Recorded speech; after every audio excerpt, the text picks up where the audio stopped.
ఏమన్నారు చూడలేదు.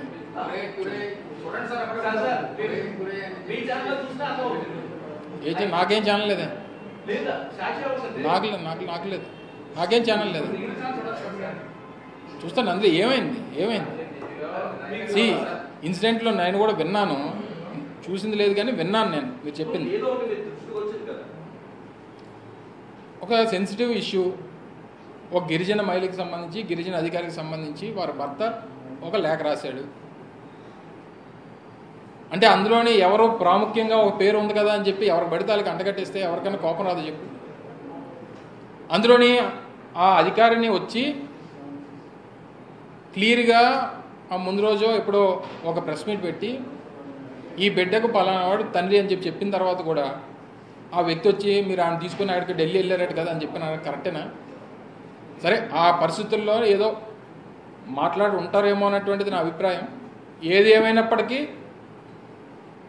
మా ఉదయడి మా ఉదయ అన్నాను కదా నేను, మా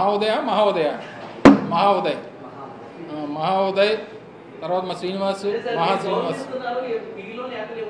సరే ఆ ఇన్సిడెంట్ ఏది పడితే అది ప్రతి ఒక్కరికి కుటుంబాలు ఉంటాయి, కుటుంబాలు ఇంట్లో భార్య ఉంటుంది, కూతుర్లు ఉంటారు. ఏది పడితే అది మనం మాట్లాడితే ఎలాగ మనం దాన్ని రెస్పాండ్. ఇప్పుడు నువ్వు నన్ను ఏమంటారు అవినీతి ఆరోపణల మీద క్వశ్చన్ చేసావు, లేదా డిపార్ట్మెంట్లుగా నన్ను క్వశ్చన్ చేయి, సపరేట్ ఇష్యూ. నువ్వు పర్సనల్గా వచ్చేసి ఏది పడితే అది మాట్లాడితే నేనేమో రియాక్ట్ అయిపోతానేమో. నాకు ఫ్యామిలీ ఉండదా, పిల్లలు ఉండరా, లేకపోతే ఇంకొకరు ఉండరా? కొన్ని సెన్సిటివ్ ఇష్యూస్ ఉంటాయి, కొన్నింటిని మనం టచ్ చేసేటప్పుడు ఏ రకంగా ఎలా మాట్లాడాలనేటువంటిది కూడా ఉదయం అడిగినటువంటి క్వశ్చన్ అయితే ఇబ్బందికరమైనటువంటి క్వశ్చన్ అది. సరే ఏదన్నా నువ్వు అడిగినటువంటి ప్రశ్నలో కూడా ఉంటుంది కదా, నువ్వు ఎంత గౌరవంగా అడుగుతున్నావు, నేను ఎంత గౌరవంగా చెప్తున్నాను. అందులోని ఇంట్లోని ఎవరు వ్యక్తిగత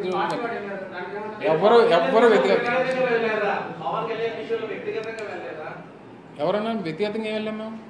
అంటే లేనివేం చెప్పలేదే మేమని, లేనివేం ఊహించి మేము చెప్పలేదే. వ్యక్తిగతం లేనివేం మాట్లాడలేదు కదా, అది వారి అంగీకారం ఉన్నటువంటి విషయాలే కదా. అంగీకారం ఉన్నటువంటి విషయాలకి ఏమీ లేని దాన్ని క్రియేట్ చేసాం. రామకృష్ణ పలానా వాళ్ళతో ఎక్కడికి వెళ్ళిపోతున్నాడు అంటే రేపు పొద్దున్న నీ భార్య ఏమనుకుంటా చెప్పు. లేదు తప్పు మదనే ఉండండి. అప్పటికి మదన బయటికి రాలేదు, ఓన్లీ పేపర్ మీద లెటర్ మీద పెన్ పెట్టాడు అంతే తప్ప ఏం బయటికి రాలేదు కదా. తర్వాత మదన్ అనేటువంటి వ్యక్తి ఏదైతే మాట్లాడాడో, మాట్లాడిన తర్వాత దానికి వారి భార్య లేకపోతే సోకాల్డ్ అధికారిని ఎవరైతే ఉన్నారో వారు సమాధానం చెప్పారు, క్లారిటీ వచ్చింది. వచ్చిన తర్వాత కూడా నీకు నచ్చిన స్టోరీ నువ్వు వేసేసుకుంటానంటే చెప్పు. ఇంకా ఈ రాష్ట్రంలో ఏమీ జరగనట్టు ఆ బిడ్డకు తండ్రి ఎవరు అనేటువంటి సబ్జెక్ట్ ఏంటి నాకు తెలియగడుగుతున్నా. ఆవిడ క్లారిటీ ఇచ్చిన తర్వాత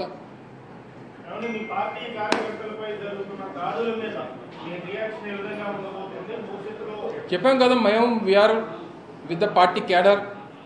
వైఎస్ఆర్ కాంగ్రెస్ పార్టీ గ్రామ స్థాయిలో ఉన్నటువంటి పార్టీ కార్యకర్త అభిమాని దగ్గర నుంచి, ఎందుకంటే మాకు 40% ఓట్ షేర్ అనేటువంటిది రాష్ట్రంలో వచ్చింది. దాదాపు 1,30,00,000 మంది ఓటేశారు మాకు. వైఎస్ఆర్ కాంగ్రెస్ పార్టీకి చెందినటువంటి నాయకులు, కార్యకర్తలు, అభిమానులు, వారికి అండగా జగన్మోహన్ రెడ్డి గారు పార్టీ నాయకత్వం ఉంటుంది అనేటువంటి మెసేజ్ని గడిచినటువంటి అనేక సందర్భాల్లో జరుగుతున్నటువంటి ఇన్సిడెంట్స్ టైంలో కూడా చెప్పాం.